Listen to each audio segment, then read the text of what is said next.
If you're good, you play. If you're not good, no matter where you come from, you don't play. Arsene Wenger's philosophy is straightforward enough. Ability and attitude are all that counts, and there are no borders or boundaries in his search for talent. The first team squad boasts players from 18 different nations, 4 separate continents. It's a wonderfully diverse mix of players. There's 2 ways of thinking in England. One way is to say, listen, we have too many foreigners, and we have to kick them out and to get our English players to play. There's another way to say, we have a fantastic luck with the best players in the world under our eyes. They came all here. Let's see how we can produce the same quality in our education and get these kind of players out and get them as well to play at that level.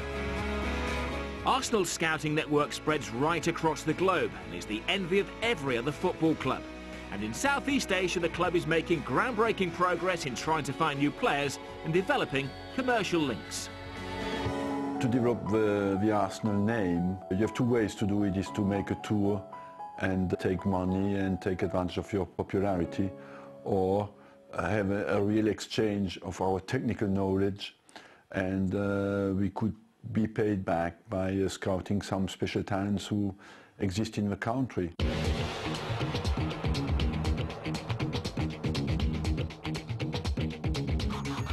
Just outside of Bangkok and away from all of the hustle and bustle of Thailand's capital is the calm oasis of the Arsenal JMG Academy.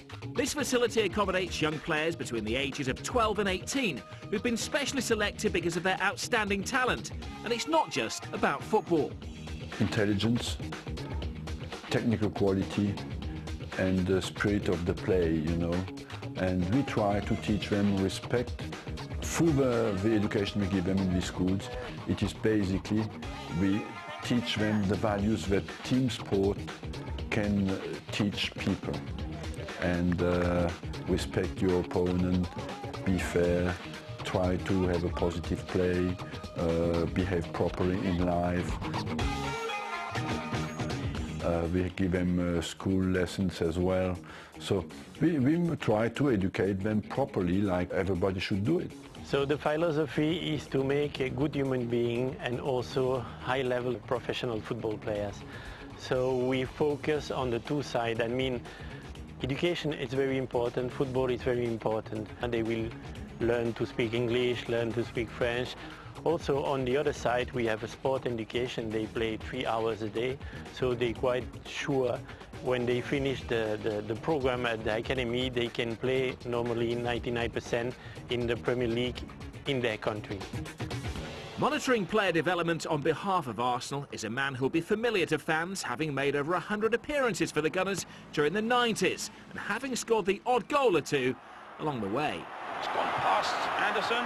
What sort of cross can he put in? There's a goal for Arsenal by Morrow! I'm delighted to be back at the club. I left back in '97 and I just returned a few months ago after a long stint in MLS in America where I was head coach at FC Dallas.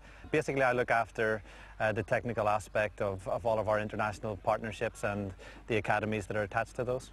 We come in and we try to lend as much technical expertise as we can to the program so that hopefully in some degree they're following the coaching philosophies that we have at Arsenal. They're training like professionals every single day, exactly like the young players at the academy back in London, so that they've got all those good habits, and hopefully they make the right progress as they progress through the academy, and at some point we may produce 1 or 2 players who are ready to step straight into the academy at Arsenal. We have Stephen Moreau who checks the quality of teaching, quality of the players, and if 1 or 2 is a better level to join Arsenal, he will join us. That's the thinking behind it. We're starting to see some players who are perhaps ready to come over and spend a few weeks training at Arsenal to see how they fit into that culture and that environment as well. So I would say that there's certainly 3 or 4 players here who are doing well enough to come and train at our training ground for us to have a closer look at. Arsenal's partners JMG have a successful track record. Their founder Jean-Marc Guillou, a longtime friend of Arsene Wenger, helped transform football in Ivory Coast, setting up the academy which produced current Arsenal stars Emmanuel Boué and Kolo Touré. This academy have brought me the love of football. The quality of the work was amazing. and they teach us to love the job first, you know, and it's not about money, because when we was there, we never think about money. We was thinking about enjoying ourselves on the pitch.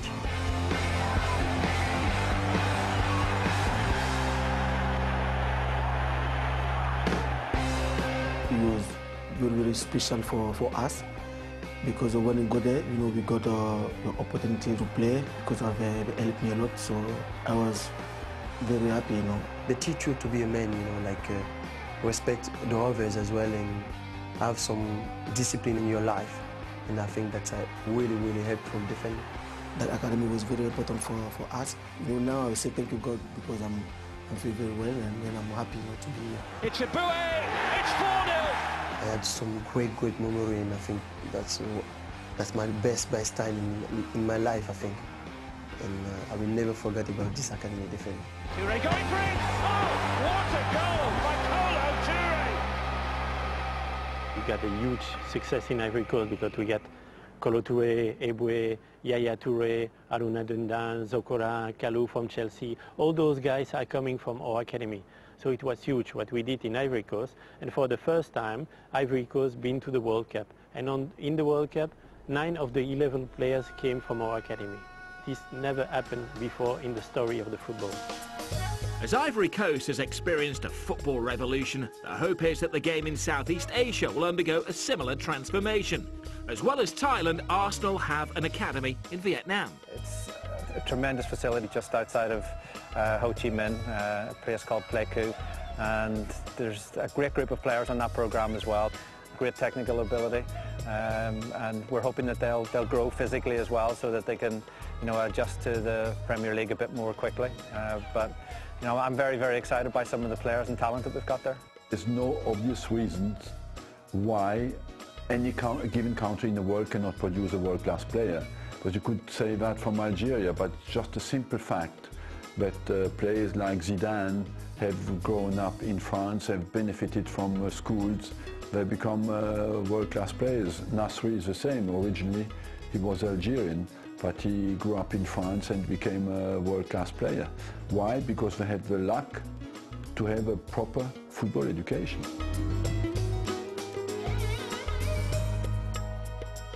You have good players everywhere in the world.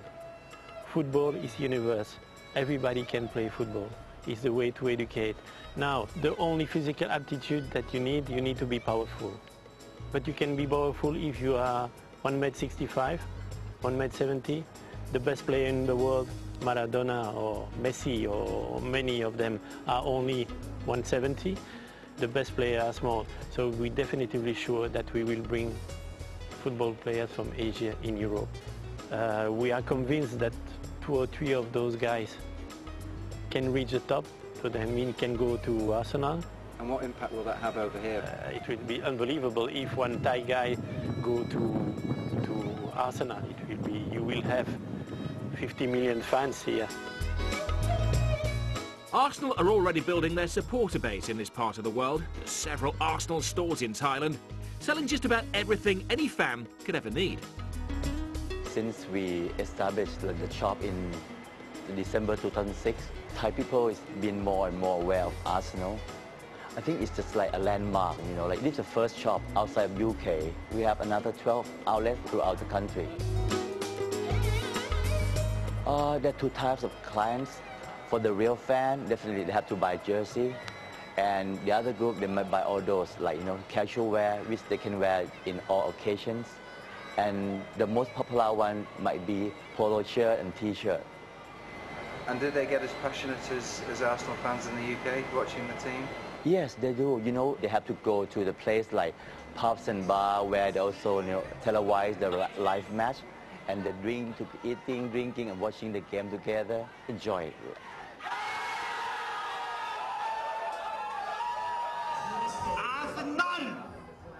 In Vietnam, fans regularly gather to watch the Gunners play and are just as passionate.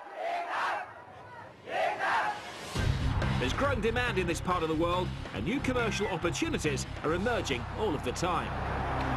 Vị cà phê độc đáo.